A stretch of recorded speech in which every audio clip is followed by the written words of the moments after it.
Welcome to Vote 2016, where we take a look at the local races that will be on the November ballot right here in Lowndes County.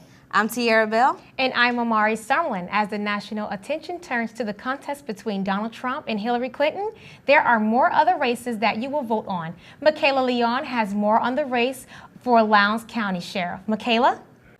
Thanks, Amari. Lowndes County Sheriff Chris Prine is running for re-election. I was able to sit down with him to learn more about his position and discuss his campaign. Campaigning for the Lowndes County Sheriff's race is well underway. Current Sheriff Chris Prine is in his second term and is hoping to get re-elected. He is a Valdosta native who has had a long career in law enforcement and decided to take it to the next level by running for sheriff in 2008. Although he has always wanted to be sheriff, he waited until the time was right. The previous sheriff, and I didn't want to run against him, so I waited until he decided to retire, and then I ran, and I was humbly appreciative of being elected. Although the job is time-consuming, Sheriff Prine hopes to continue to do what he loves. Oh, I love Valdosta. I've been here all my life, and my family's been here. I wouldn't trade Lowndes County and Valdosta for nothing, for any other part of the state. The citizens of Lowndes County I mean, this whole community has just been, they're just the greatest. Even with all of the work he has to do, Sheriff Prine has still been making time for his campaign. This year it's really harder than it has been in the past because I am the sheriff, and I'm trying to campaign at night and on the weekends, and I still have a duty to answer, the calls that come up, and so this one's been kind of a tough one for me. Sheriff Chris Prine is looking forward in his campaign with high hopes and encourages everyone to go out and vote November 8th. For Vote 2016, I'm Michaela Leung. The opponent for Prine in the sheriff's race is a familiar name and is someone who has had the job before. Blake Woodruff is in the studio with more. Blake? In a twist of events in this year's sheriff race, former Sheriff Ashley Paulk has decided to run again after an 8-year absence from office. I spoke with Paulk on what being sheriff means to him.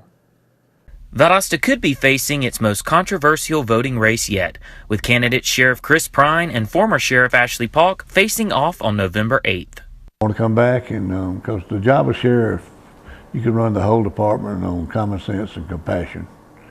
It's not all putting people in jail and incarcerating people. You need to help people and get them back on their feet, because a lot of the people down there are good people who made bad mistakes. Paulk's leadership motto of common sense and compassion could be what Lowndes County needs after a rough few years in the media.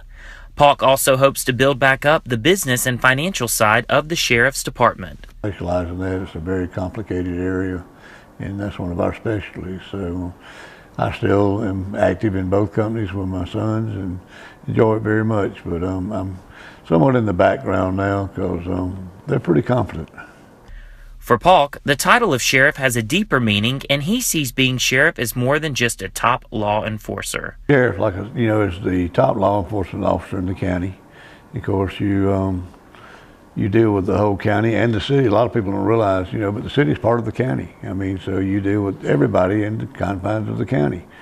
And it's not just coming out with guns blazing and arresting people and speeders and everything else.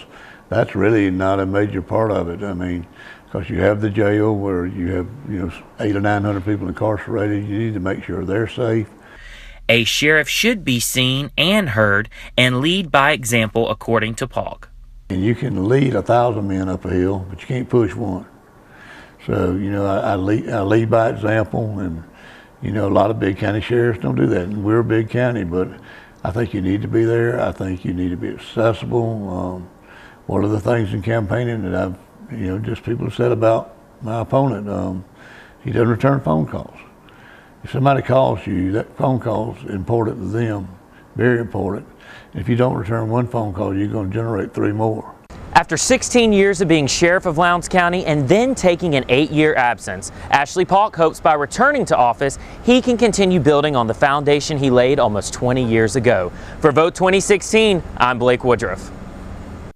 As Election Day approaches, one of the races people have their eye on is the election for Solicitor General of Lowndes County.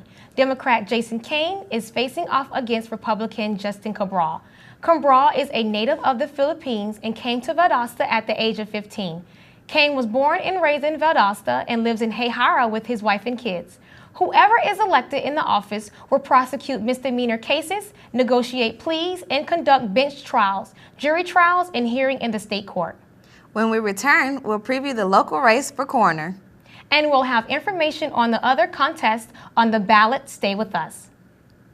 We hold these truths to be self-evident, that all men are created equal. The torch has been passed to a new generation of Americans. The American dream need not forever be deferred. This is the richest and the most powerful country.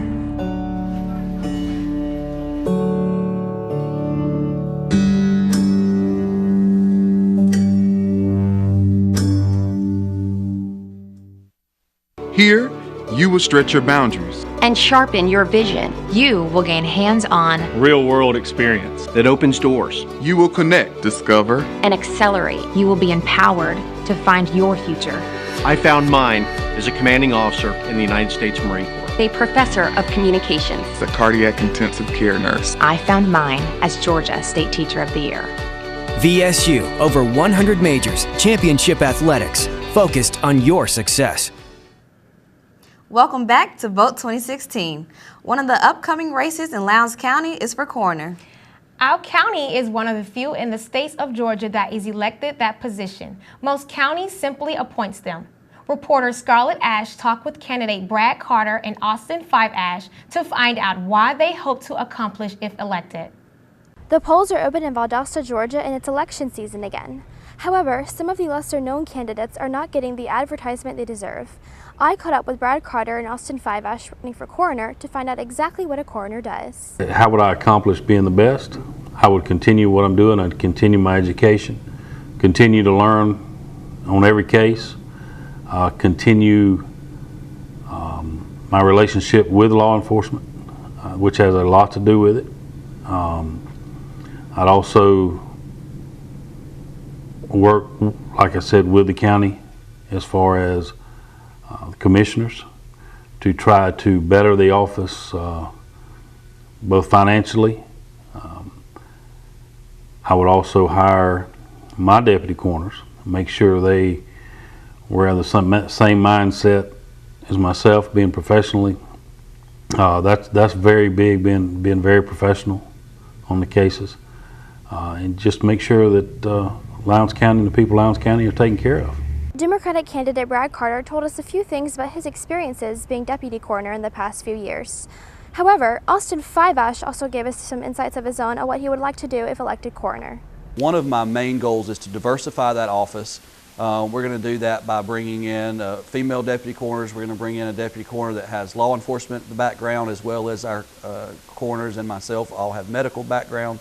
So we're going to diversify that office, and in doing that, we're going to increase the level of education and training. Right now, they're kind of operating on the minimum state standards, the minimum state guidelines. We want to go above and beyond that. We want to make sure we've got some really knowledgeable and educated people out there doing this work. We're going to try to do a lot more around the community. We're going to start some seatbelt programs, so we're going to start some car seat programs. The state actually has some grants out there for that. So I think that's important, not only just to go out and deal with these things after the fact, but to join the prevention efforts. So we're going to work closely with that and try to be a little bigger community partner. We've got to get better involved in the community. The coroner's office represents the community. The coroner's office works for the community and works for the citizens. So we need to be doing more with our community. After interviewing Carter and 5 Ash, Valdosta citizens will be better educated on who to vote for in this upcoming election. I'm Scarlett Ash, and this is Valdosta News. Shall the Constitution of Georgia be amended to allow the state to intervene in chronically failing public schools in order to improve student performance? Senate Bill 133 will let the state take over schools that aren't serving students with a quality education. Vote 2016's Zakira McKnight talked to a local teacher about this referendum on the ballot. Having long schedules, working with students, and grading papers, Avid Teacher of the Year, DeMarcus Lamar at Valdosta Middle School thinks that job security is a main issue. There'll be a lot of teachers who are walking on eggshells because of it, out of fear of losing their job. A lot of people who are going to come in to a situation not knowing, the ropes of the situation. And there are a lot of families who, we're working, you depend on your job. You got kids in school, you got bills to pay. But I honestly feel that if you're doing what you're supposed to do, it wouldn't really be an issue for you. If you're offering your kids the best education you can provide them as an educator, I don't think it would really be an issue for you. Following, he feels neutral to the situation because the system is changing to better the students. If it does pass, they're doing it for the right reason. They come in to all the schools that need it, see the issue, see the type of people they're dealing with, and then make smart, appropriate decisions for that particular school. Don't lump everyone into some type of mold or model, because every school is different. Every school has their own challenges, people, culture, administration, all of that. So I just want them to, if it does pass, I want them to do it with fidelity for each individual school. But I don't think you give them too much power at all. Educators are always excited to be added onto the ballots, but will it be a blessing or a curse? I'm Zykira McKnight. Thanks for watching our program today. I'm Tiara Bell. And I'm Amari Sumlin. We'll see you next time with the new episode of Vote 2016.